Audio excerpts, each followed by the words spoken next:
أنزلناه قرآنا عربيا لعلكم تعقلون. نحن نقص عليك أحسن القصص بما أوحينا إليك هذا القرآن وإن كنت من قبله لمن الغافلين.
هزار و 160 سال قبل از میلاد، فدان آرام شهری در جنوب کشور بابل.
ایشدار بزرگ، ای خدای مادر، ای خدای مهربانی ها، ای خدای زایندگی و باروری، این کودک را شفا بخش و مادر نگرانش را شادمان کن. مادر این کودک عهد می کند به درگاهت هدایای گرانبها تقدیم کند.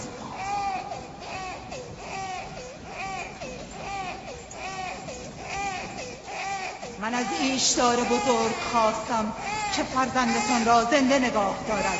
او تقاضای مرا پذیرفت. بروید و فرزندتان را آنگونه بزرگ کنید که از پیروان ایشدار باشد. از شما من ایشدار بزرگ سپاسگزارم. درود بر ایشدار مهربان. از شما سپاسگزارم. فرزندم در حال مرگ بود، شما او را زنده کردید.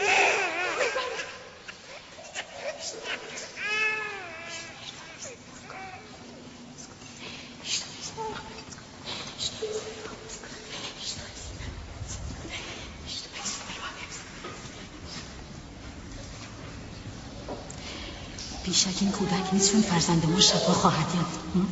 ایشدار خدای مهربان و قدرتمند نیست، حتما او را نیز شفا خواهد داد. حتما همینطور است. شما را چه می شود؟ شما که خود مسجود ملائک هستید، سجده به پیشگاه مصنوع خیش میبرید؟ هستی همه تسلیم و منقاد انسان است، آنگاه شما سر تسلیم در برابر سنگ بیجان فرود میآورید. تو این سخنان را از نزد خود میگویی و بیهوده به خدایان ما اهانت میکنی. من از نزد خود نمیگویم. من فرستاده خدا و سخنانم از کتاب خداست. این کتاب آسمانی صحف است که بر جد من ابراهیم پیامبر نازل شده. من پیرو دین او و مروج و مبلغ این کتاب هستم. از خود نمیگویم. در آن کتاب آسمانی نوشته شده که به خدایان ما اهانت کنی؟ اهانت نمی کنم، سوال می کنم. اگر میدانید پاسخ بدهید، اگر نمیدانید بپذیرید. از شما میپرسم، تندیس های معبد ایشتار خالق شما هستند یا مخلوق شما؟ ایشتار بر شما سیطره دارد یا شما بر ایشتار؟ ایشتار بر شما فرمان میراند یا شما بر او؟ اگر ایشتار سنگی ضعیف و ناتوان است، پس چگونه فرزنده مرا شفا داد؟ راست میگوید، ما هم دیدیم. آری حقیقت دارد. ایشتار فرزند او را شفا داد، من دیدم. آن شنوای دانایی که ناله های تو را شنید فرزند تو را شفا داد، نه ایشتار.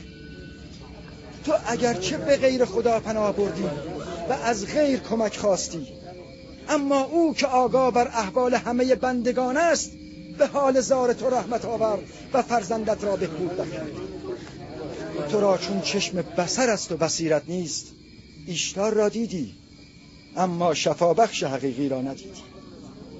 خلاصه کلام یعقوب این است که خدایان خیش را رها کرده و خدای او را بپرستید. درست نگفتم؟ آخر از خدایان خود چه خیری دیدیم که از خدای تو ببینیم؟ من شما را به پرستش خدای برتر میخوانم، خدایی برتر از همه هستی.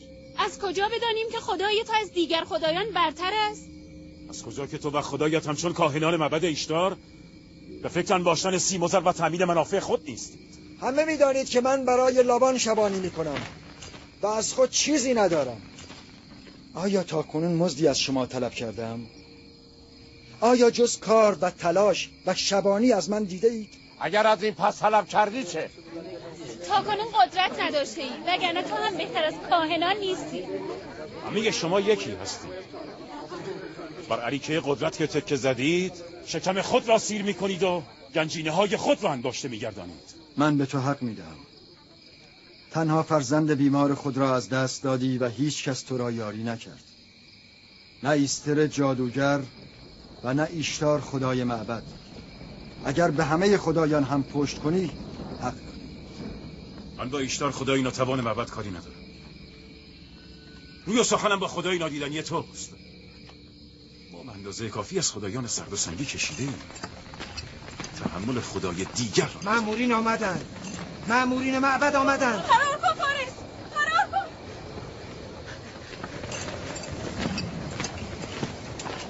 از آن طرف بروید، بروید دستگیرش کنید. نگذارید فرار کنه. بروید.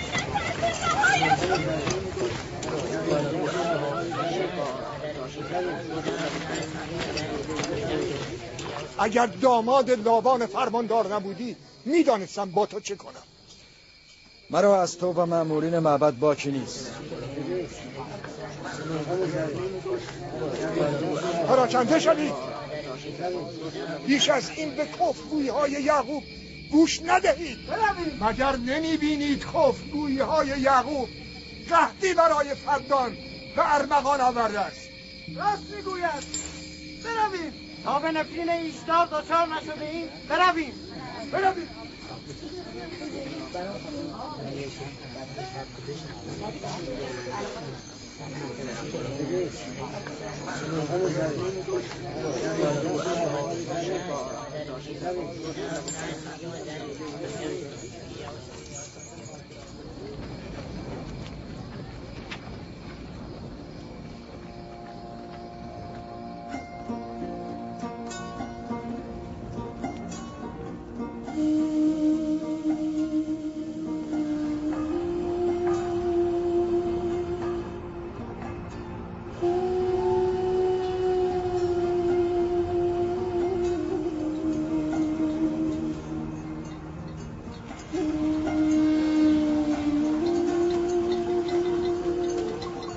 اگر به زودی باران نبارد تمام محصول مردم فدان از بین میرود.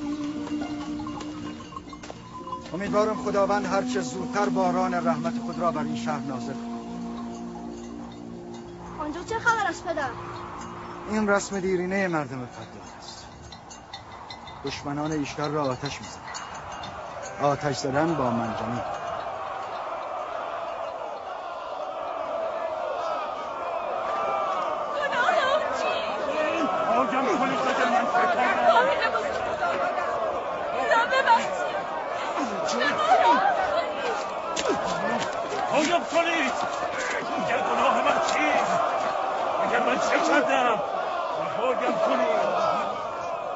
شما همینجا گله را نگه دارید، من ببینم چه خبر است.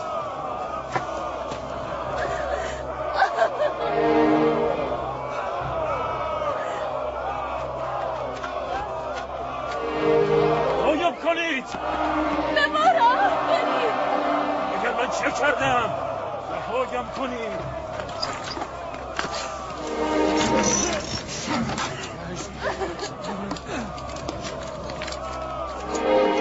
یعقوب شبان است، خواهرزاده فرمانده لاوان. کاهن بزرگ به ما راه فارس کنم. بزار کافر همینه. مردم فدان به داد برسید. من بیگناهم. فارس باید رو یادان شود.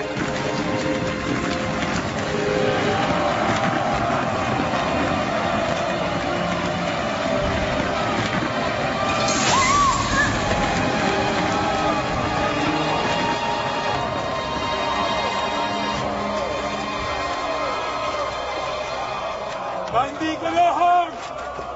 مردم فدان به من راه کنید. من بیگناهم این مردم فدان. متهم فارس دشمن ایشتار می باشد. او با سنگ به ایشتار حمله کرده و او را خدایی بی عرضه و نالایق خطاب کرده است. طبق سنت قدیم مردم فدان، کسانی که به خدای بزرگ ایشتار اهانت کنند باید با منجنیق در آتش افکنده شوند.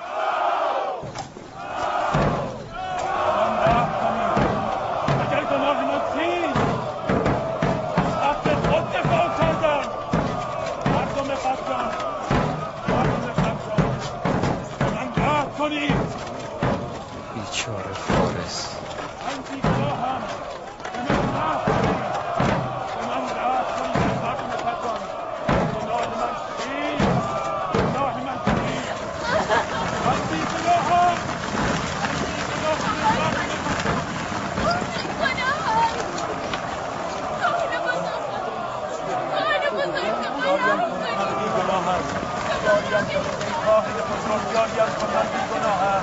بیهوده فریاد نکن. یا باید خونبهای خود را بپردازی یا در آتش سوزانده شوی. قرآن است مرد من راه کنید. من بیگناه همه این مردم فتان. او را نسوزانی. بهای خون او چقدر است؟ من میپردازم. تو میپردازی؟ نه، او خود از دشمنان ایشتار است.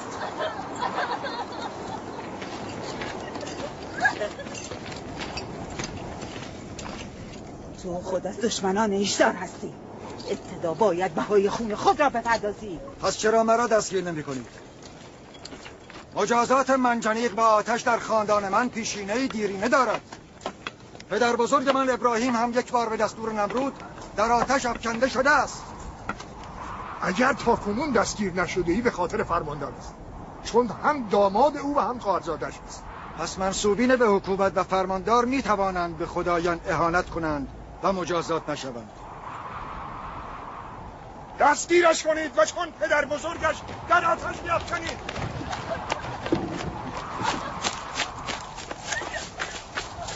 رهایم کنید!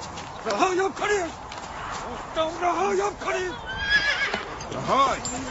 اینجا چه خبر است؟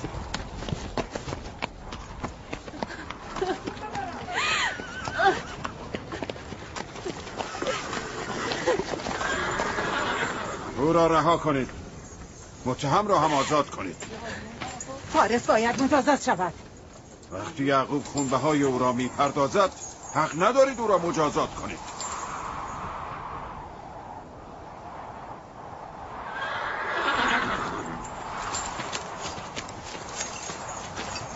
آزادش نکنید.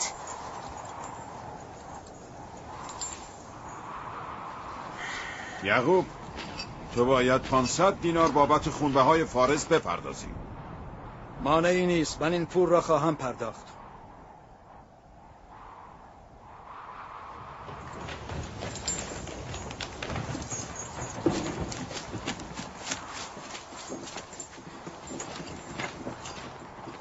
خداوند دایی خوبم لبان را حفظ کند.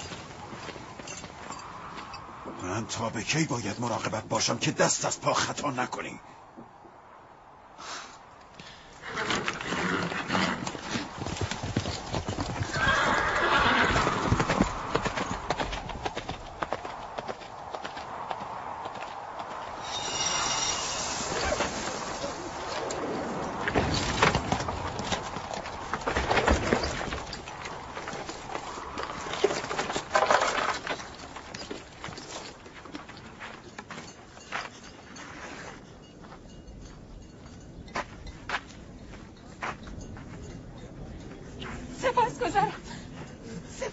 چه میکنی؟ سپاسگزارم. تا زمانی که خونبهای خود را پرداخت نکردم برایت سعی تلاش خواهم کرد، برایت کار خواهم کرد. تو خاندان فارس رو نجات دادی. تو زندگی ما رو نجات دادی. برویم.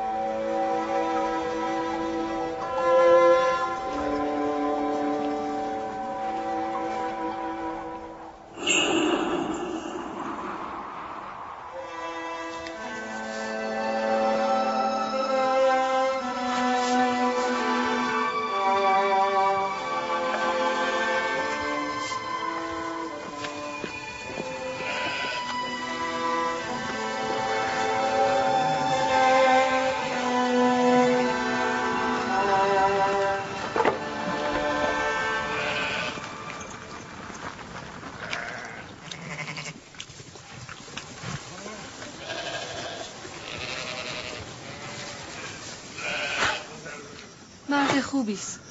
بیچاره مدام زحمت میکشه. سال هاست که ایشتار از مردم فدان و بابل قربانی میگیرد. اگر پدرت لبان به دادمان نرسیده بود هر دوی من را میسوزاندند. فارس به خاطر نجات جانش باید ایشتار پرستی را رها کرده یکتا پرست شود. شده است راهیل، شده است. از لحظه ای که از مرگ نجات یافته یکتا پرست شده است. مسافر ما کی از راه میرسد؟ به زودی یا نبی خدا، چیزی نمانده. سال هاست در انتظار فرزندی از تو هستم. اگر پایان می‌یابد.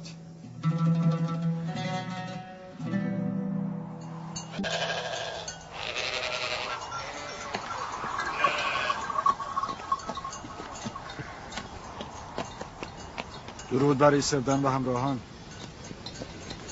درود بر یعقوب شبان. سپاسگزارم. میبینم هدیه به معبد ایشتار میبرید. خدایان را باید خوشنود کرد وگرنه امسال از باران خبری نخواهد شد. فکر نمی‌کنید شما بیشتر از خدایان به این خرما نیازمندید؟ بعضی با اهانت به خدایان خشم آنان را برانگیختند و ما باید تاوان پس بدهیم. شما اطمینان دارید که به اراده تندیس‌های سرد و سنگی معبد ایشتار باران می‌بارد؟ کفرگویی‌های تو باعث خشم خدایان شده و ابرهای بارانزا را از سرزمین فدان دور کرده است. دست از اهانت به خدایان بردار یعقوب.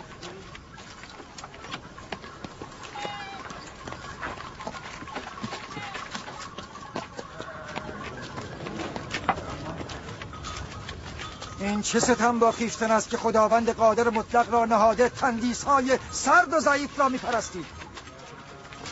چرا زمین فسرده جان خویش را با نور ایمان به خداوند یکتا گرمی نمی‌بخشید؟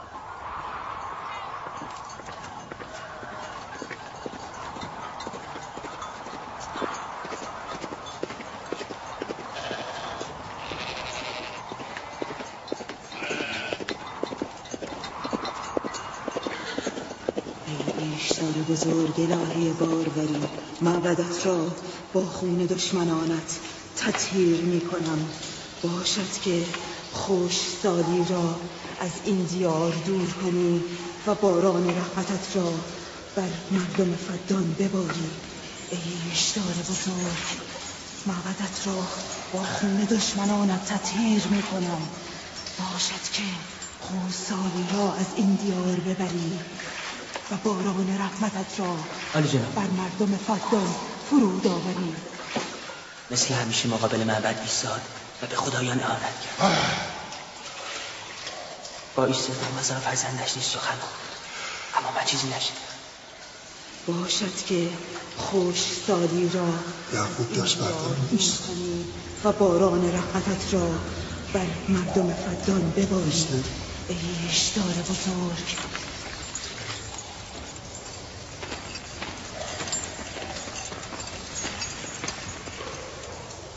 باز هم یعقوب شروع کرده است. امیدوارم که به نفرین خدایان دچار شود. آن با او چه کنی؟ طلابان را به اینجا بخوان. چاره کار با من.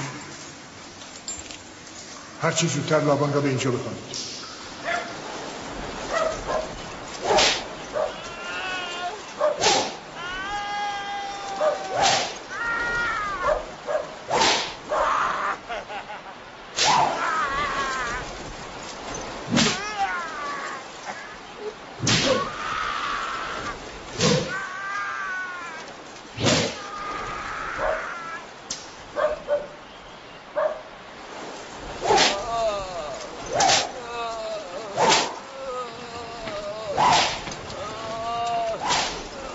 عالی جناب، بزرگ کاهنان معبد ایشتار از شما دعوت کرده که به دیدار ایشان بیایید. امر مهمی؟ بله جناب فرمان. دست نگه دارید.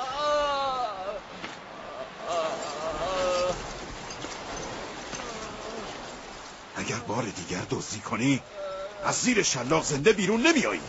قول میدم دیگر غلط میکنم. بازش کنید. با من بیا.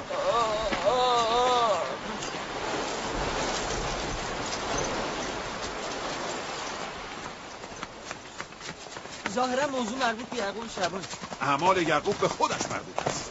من پاسخگو نیستم. بر علیه خدایان سخن. هم وظیفه کاهنان است که به او پاسخ درست بدهند. اگر توان پاسخگویی ندارید چرا مزاحم من میشوید؟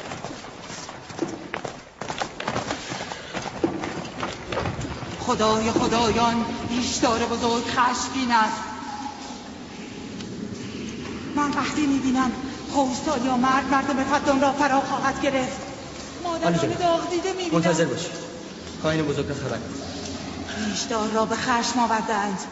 ایشتار خود و اهانت را در حق خود بر نمیتابد. ایشتار را به خشم آورده است. آنکه به خدایان اهانت کرده به زودی مجازات می شود. ایشتار بزرگ قربانی می طلبد.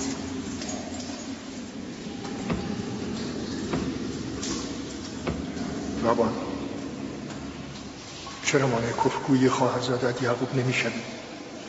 مسئول ایمان مردم شما هستید، پاسخش را بدهید. من فرماندارم نه کاهن. اعمال یعقوب به خودش مربوط است. اما او خواهرزاده و شوهر دختران شماست. من مسئول آرامش و امنیت فدان هستم، نه مسئول نظارت بر اعمال خواهرزادم. همین دلیل باید او را ساکت کنید. او آرامش فدان را به هم زده است. آرامش را به فدان بازگردان. به زودی قحطی همه فدان را فرا خواهد گرفت و یعقوب عامل همه این بدبختی است. چگونه است که یعقوب تاکنون موجب وفور نعمت و ازدیاد گوسفندان من بوده، ولی اکنون باعث قحطی و بدبختی فدان شده است. از آن که اکنون یعقوب به خدایان کفر می‌ورزد. بیشتر هم او به خدایان بابل ایمان نداشت. چرا آن موقع عقیده خود را پنهان می‌داشت، اما اکنون ابراز می‌دارد. باش در ملأ عامه ایشتار اهانت می‌کند. باید او را وادار به سکوت نماییم. باید؟ آره باید. فکر میکنی دولت بابل برای چه تو را اینجا منصوب کرده است؟ پس میدانی چه کسی مرا به فرمانداری منصوب کرده است.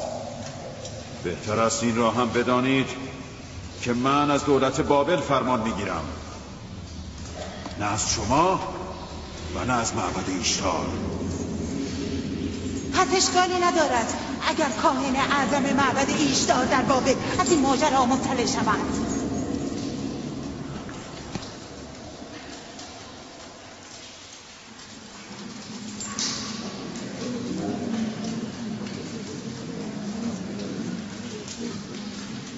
با یعقوب سخن خواهم گفت. به یعقوب بگو اگر خطری از جانب او من و خانواده‌ام را تهدید کند تمام خاندانش را با آتش خواهم کشید. طوله‌ای که قبل از پدر مادرش باز کند زودتر به دست گرگ دریده می شود. مواظب زبانت باش. این بار می بخشمت، بار دیگر بخششی در کار نیست.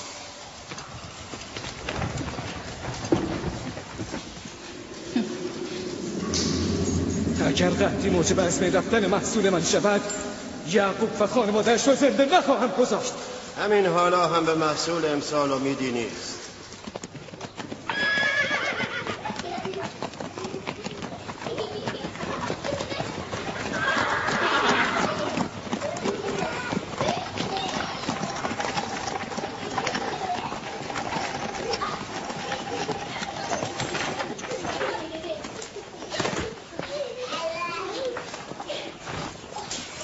سلام پدر، خوش آمدی. سلام پدر، چه عجب. بزرگ فدان آرام و فرماندار شهر فرصتی یافته و به دیدار دخترانش آمده است. این یعقوب دست بردار نیست؟ چه شده پدر؟ باز هم کاهنان معبد ایشتار از یعقوب شکایت کردند. یعنی این همه بلوایی که در فدان به راه افتاده دسیسه کاهنان است و یعقوب هیچ خطایی مرتکب نشده؟ شما خوب می‌دانید که یعقوب جز انجام رسالت و ادای تکلیف کاری نمی‌کند. او را با آیین چند هزار ساله معبد ایشتار چه کار؟ اگر او می‌خواهد از دین پدر بزرگش بگوید، خب بگوید. اصلا خاندان مرا هم تبلیغ کند. اما اهانت به اعتقادات مردم چرا؟ شما اشتباه می‌کنید پدر. آنها همین تبلیغ را نیز بر نمی‌تابند. پدر، یعقوب مأمور ابلاغ آیین یکتاپرستی است. آیین پدرش اسحاق و پدر بزرگش ابراهیم. شما نیز مسئول حفظ آرامش و امنیت مردم فدان هستید. او به وظیفه‌اش عمل می‌کند، شما نیز به وظیفه خود عمل کنید. شما هم مثل او سخت سر و بی‌پروا شده اید. اگر من بخواهم به وظیفه‌ام عمل کنم که شما باید آواره کوه و بیابان شوید. پدر، من و خواهرم لیا به دین همسر خود هستیم و در ترویج آیین یکتاپرستی از او حمایت خواهیم کرد. شما همه دیوانه شده اید؟ چرا به فکر موقعیت من نیستید؟ میدانید اگر کاهن بزرگ معبد ایشتار در بابل بداند که خواهرزاده من در فدان بر علیه معبد ایشتار تبلیغ می کند، چه بر سر من خواهد آورد؟ قدرت خدای یعقوب فراتر از قدرت ارباب معابد بابل است. پس سزاوار است که ما و شما از خدای خویش بیمناک باشیم، نه از خدایان سنگی. من نه با خدای او کار دارم نه با خدای اینان. فقط میگویم یعقوب حق ندارد موقعیت مرا در فدان متزلزل کند. چه شد راهیل؟ راهیل راهیل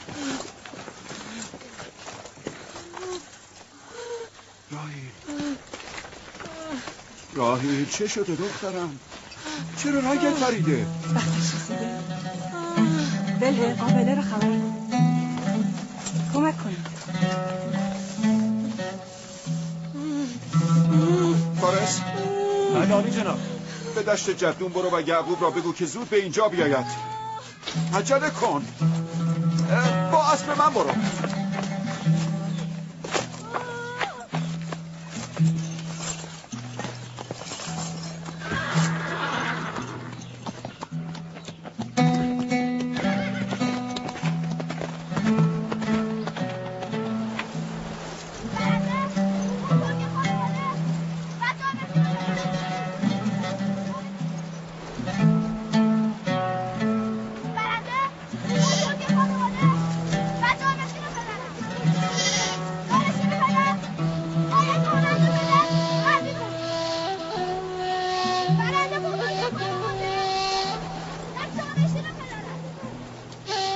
شبانی هدایت احشام است و نبوت هدایت انسان ها.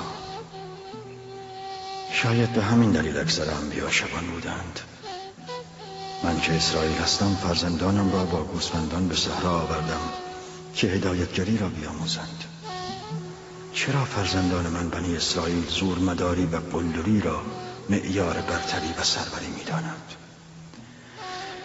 من که زورگویی و قلدری را به اینان نیاموختم.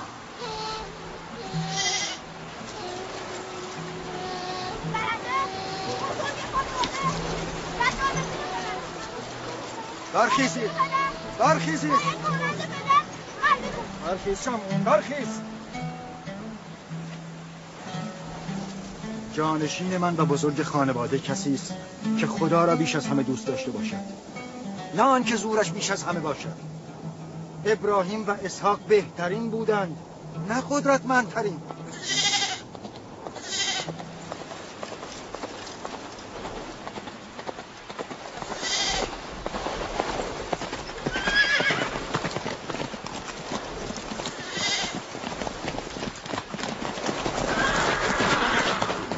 چه شده؟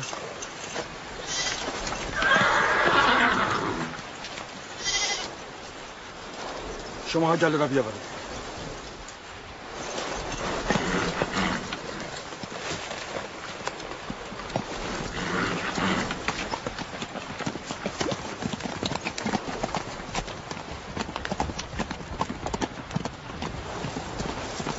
پدر کجا رفت؟ چیزی نشده، گله را جمع کنید باز میکنید.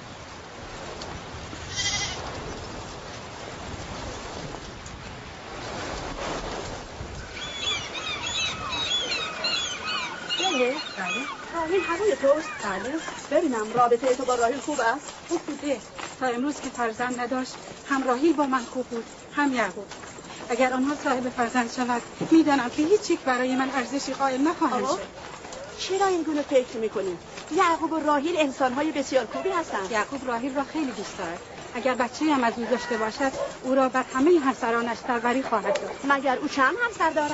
همسر من و لیا و زلفا و راهیل. همه همسران؟ آری، من و لیا و زلفا را دیگر فراموش خواهد کرد.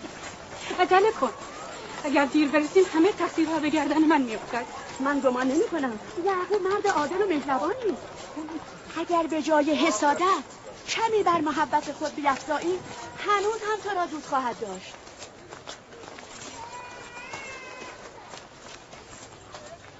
درود بر عالی جناب لابان. مژدگانی خوبی داری. راهیل و بچهش را از تو سالم میخواهم. نگران نباشید، من قابله با تجربه‌ای هستم.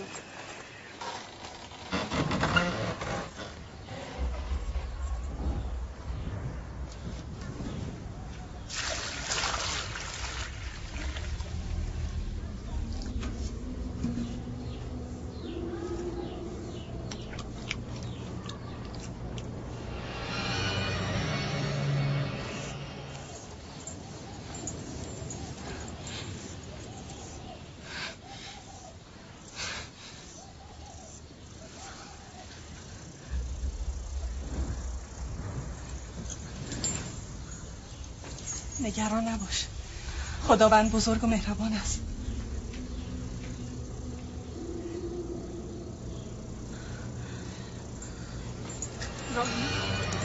راهی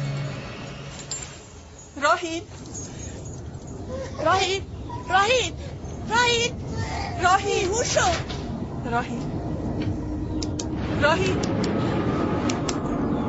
راهی راهی نکند که راهیل گرفتار خشم خدایان شده است.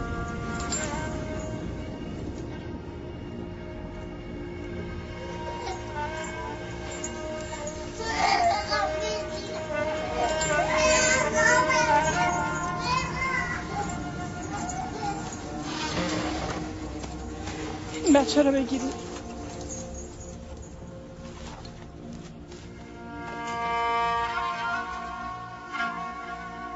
برای خالتان راهیل دعا کن.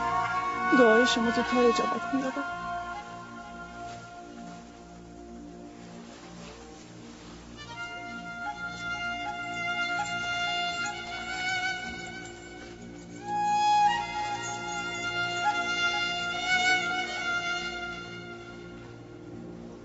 پس چرا کاری نمی کنید؟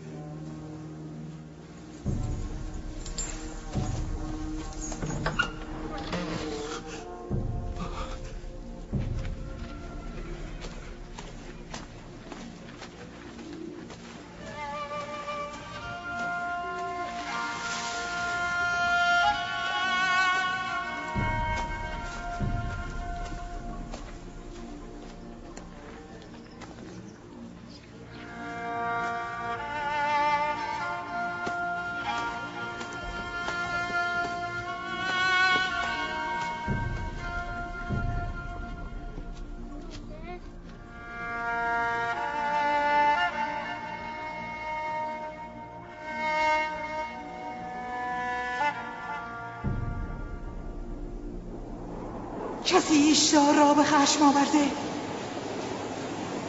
آتش و خون می‌بینم. سایه شوم مرگ همه جا گسترده است. آتش این کفر ابتدا دامن کافر را می‌گیرد. آنکه به خدایان اهانت کرده به زودی مجازات می‌شود. نکند او به نفرین خدایان گرفتار شده؟ دیدی ایستر در معبد نفرین می‌کرد؟ آری، گفت آتش این کفر ابتدا دامن کافر را می‌گیرد. آن کس که به خدایان و ایشتار بزرگ اهانت کند زودتر از همه مجازات می‌شود.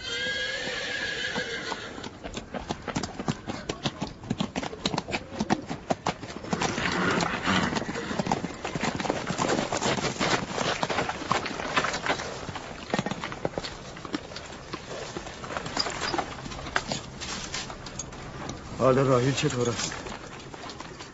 چندان تعریفی ندارد.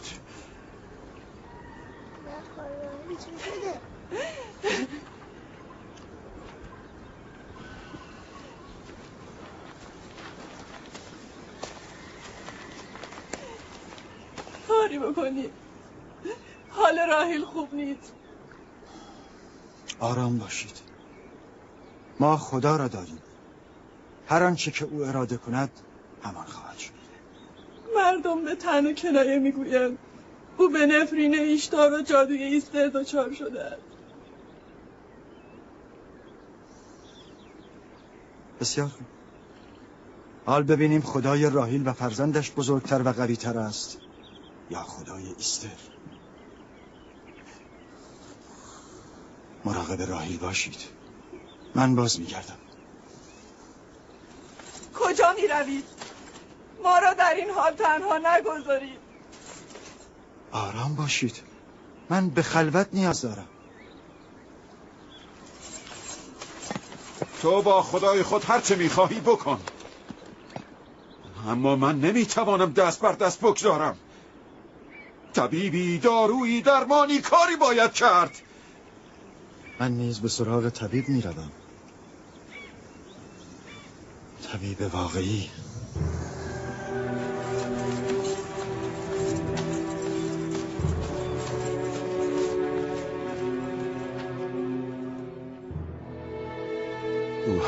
بلای جان مردم فدان شده، هم بلای جان دختران من. نمیدانم با او چه کنم.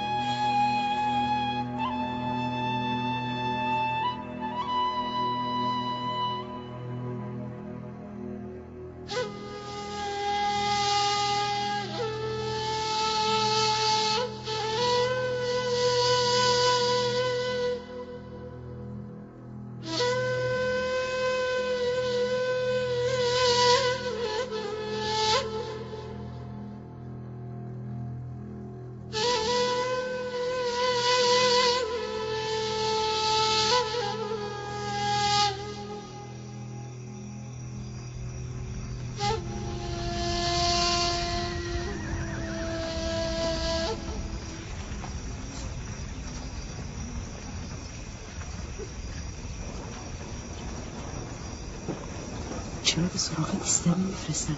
قابلی توانایی نیست. راست میگویی. جناب لابان، به سراغ ایستر بفرستید. اگر او بیاید قابله توانایی است.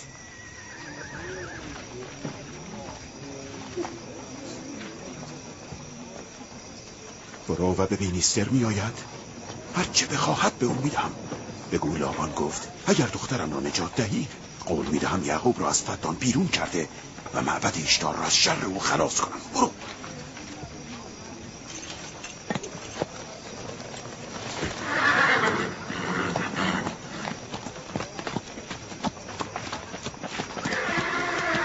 یعقوب به نفرین خدایان بابل گرفتار شده.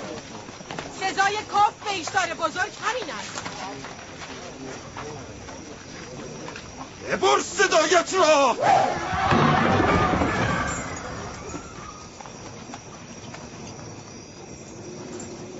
به یعقوب بگو چرا از خدایش یاری نمی‌طلبد. اگر من به جای او بودم به هنگام گرفتاری خدایم را فراموش نمی‌کردم. جناب لابان مرا فرستاده، نه یعقوب. او قول داده اگر دخترش را نجات دهی یعقوب را از فدان بیرون کند. به نظر من موقعیت خوبی است. مردم فدان باید قدرت ایشتار بزرگ و توانایی ایستر ساحره معبد را بدانند. اگر راهیل را نجات دهی بی تردید ایمان مردم فدان بیشتر شده، اینجا را پر از عروسین خواهم کرد. مرگ راهیل نیز همین نتیجه را دارد. پس بگذار بمیرد. بسیار. برو همین را به مردم بگو مرگ راهیل به خاطر کفر به ایشتار. بگو که نتیجه یکتاپرستی و نادیده گرفتن ایشتار جز این نمی باشد. چه زیباست اگر با مرگ راهیل و فرزندش باران نیز بر فدان ببارد.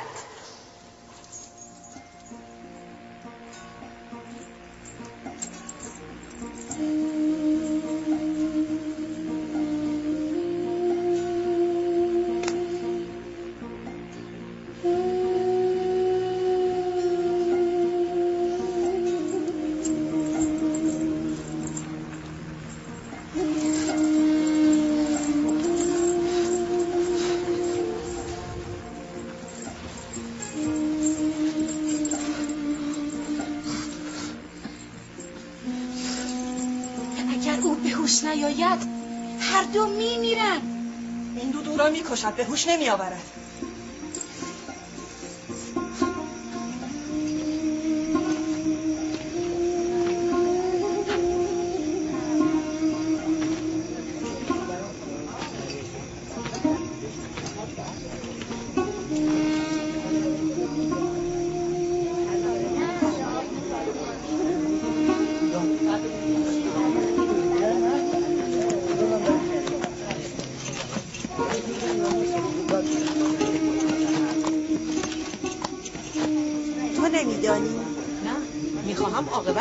بدانم خدای یعقوب پیروز می شود یا خدای معبد؟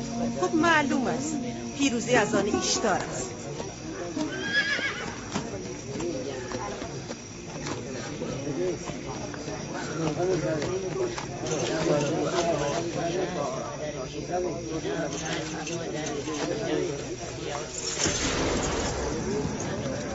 لابان، اسباب زحمت من شده این که چه؟ یعقوب چه گفت؟ خداوند قدرتمند و بی نظیری دارد. پس چرا از او یاری نمیخواهد؟ جان راحیل در دستان توست، یاریش کن. اصلا فکر نمی کردم که به این زودی یعقوب دست نیاز سوی معبد ایشتار دراز کند. چه خیال بیهوده و تصور باطلی. چه چیز باعث این تصور غلط در تو شده است؟ به زودی این تصور باطل حقیقت خواهد یافت آنگاه که مرگ زن و فرزندت را به عیان مشاهده کردی. مرگ و زندگی به دست خداوند است، نه به دست ایستر و ایشتار. من از ایستر خواستم که به اینجا بیاید. حال راحیل خیلی بد است. راحیل به جز به خدای خود به دیگری نیاز ندارد. از خانه من برو بیرون. بیرون. صبر کن یعقوب، با تو هستم. برو بیرون. و فرزندت امشب نابود خواهند شد. خشم ایشتار جز با مرگ عزیزانت فرو نخواهد نشست. همسر من با دعای تو نیامده است که با نفرین تو برود. مردم فدان، این نه به خود رحم می کند نه به شما. کفر او هم قصدی برای شما برمقام خواهد آورد، هم مرگ را برای زن و فرزندش. به زودی جادوی ایستر و قدرت ایشتار هر دو را خواهید دید. وای بروزت، اگر بلایی بر سر دختر من بیاید.